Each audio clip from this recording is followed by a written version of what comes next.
When did the class clown take it too far?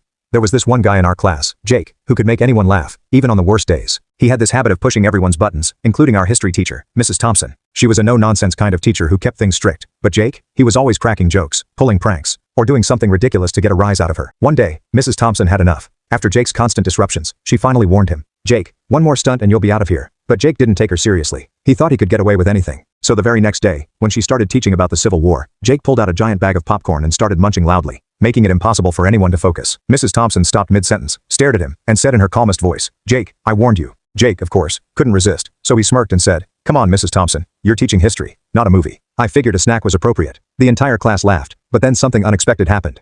Mrs. Thompson didn't lose her temper. Instead, she just calmly walked over, grabbed the bag of popcorn, and threw it in the trash. "Jake, I think we're done here," she said, and escorted him to the door. That was the moment Jake realized, maybe he'd gone too far. Some jokes just weren't worth the price.